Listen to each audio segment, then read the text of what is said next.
Invitation సడన్గా invite చేయండి, అందరూ మార్నింగే అందరూ అసెంబ్లీకి చాలా చాలా థ్యాంక్స్.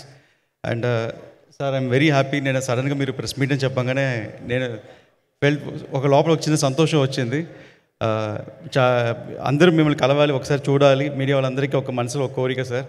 అండ్ ఆ కోరిక ఈరోజు నెరవేరింది. Very happy about that sir. And movie గురించి వస్తే లైక్ ఆల్రెడీ మూవీకి హెవీ వర్క్, విఎఫ్ఎక్స్ వర్క్ జరుగుతుంది అని సార్ చెప్పారు. అండ్ నిన్న నైట్ కూడా ఫైనల్ మిక్స్ జరుగుతూ ఉండేది ఒక రీలు. అండ్ నాకు ఎస్టిమేషన్ ఉండేది ఒక రీల్కి ఒక 2 hours అవుతుంది, 3 years అవుతుందని. కానీ ఒక రీల్ ఒక 12 hours దాకా లాగుతూ వెళ్తుంది, ఇంత హెవీ వర్క్ ఉంది అనేది. బికాస్ దాంట్లో ఒక ఫైట్ ఉంది, ఒక సార్ డిజైన్ చేసిన ఫైట్, పవన్ సార్ డిజైన్ చేసిన ఫైట్. దగ్గర ఆ ఫైట్ ఒక 18-20 minutes ఎపిసోడ్ ఉంటుంది. ఫైట్లోనే ఒక కథ చెప్తున్నాం మనం. ఆ కథ చెప్పేదానికి మ్యూజిక్లో కథ చెప్పాలి. దానికి ఒక బ్యాక్గ్రౌండ్ స్కోర్ చేసేదానికి కిరవాణి సార్కి ఆల్మోస్ట్ ఒక 10 days పట్టింది ఆ ఒక్క సీక్వెన్స్కి మాకు బ్యాక్గ్రౌండ్ స్కోర్ చేసిన దానికి.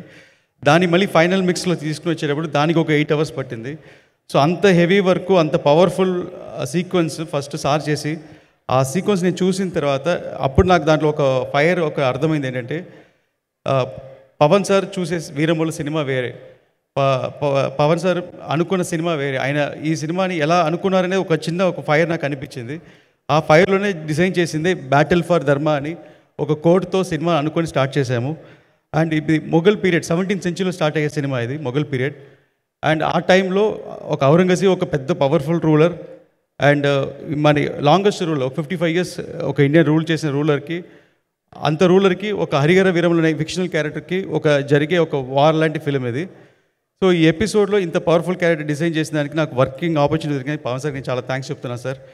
అండ్ ఈ పిక్చర్ నేను టేక్ ఆఫ్ చేసిన దగ్గర నుంచి ఇప్పుడు దాకా ఒక 1 second కూడా నేను రిలాక్స్ అవ్వలేదు. ప్రతి సెకండు ఒక ఇద్దరు పీపుల్ డ్రీమ్. మా నాన్నగారు ఏం రత్నం సార్, ఆయన బాగా కసితో పనిచేశారు. ఆయనకి పర్సనల్గా నీ సర్జరీ ఉండింది, దానికి కూడా పోస్ట్ మార్టం చేసుకున్నారు, ఎలాగైనా ఈ సినిమా ఫినిష్ చేయాలి అని. సో ఆయన కసి అండ్ పవన్ సార్ కంట్లో కనిపించిన ఫైర్, ఈ రెండు అసలు నేను ఆపలేదు. సో దానివల్ల నేను ఎంత నా మ్యాక్సిమం వాట్ ఎవర్ నేను దీని మీద పెట్టి ఎంత డెడికేట్ చేయగలుగుతాను అంత maximum I did this. And ఈరోజు రిజల్ట్ కనిపిస్తుంది. అండ్ ఫర్ ఎగ్జాంపుల్ మనోజ్ సార్ని నైట్ 3-4 దాకా కూర్చోబెట్టింది నేను. ఆయన కంట్లో మీకు చూస్తే కనిపిస్తుంది. గ్లెండన్ అందరికి ఎవరిని ఎదుర్కొని ఆల్మోస్ట్ ఒక 10 days 15 daysగా. సో అందరు నాతో పాటు నాతో వర్క్ చేసిన టెక్నీషియన్స్ అందరు స్ట్రెయిన్ అయ్యారు సినిమా కోసం. ఎక్స్ట్రా ఇన్పుట్ పెట్టిన ప్రతి ఒక్కరికి నేను థ్యాంక్స్ చెప్తున్నాను. అండ్ ఇప్పుడు యాక్చువల్లీ కిరవాణి సార్ కూడా రావాల్సిందే, ఆయనకి హాస్పిటల్ అపాయింట్మెంట్ రాలేదు. ఒక పెద్ద బ్యాక్ బోన్ ఈ సినిమాకి మ్యూజిక్. అండ్ కిరవాణి సార్కి నేను చాలా చాలా థ్యాంక్స్ చెప్పాలనుకుంటున్నాను. నన్ను ఎలా భావించారు తెలియలా, ఈ కొంతనాళ్ళు వర్క్ చేసిన బాగా క్లోజ్ అయిపోయాం. ఆ క్లోజ్నెస్ అంటే ఈ సినిమాని ఎట్టి పరిస్థితుల్లో సీన్ డల్గా ఉన్నా కూడా ఆయన డల్ చేయకూడదు, దీని ఎలివేషన్ ఇచ్చి లేపాలని లేపారంటే మామూలుగా లేదు.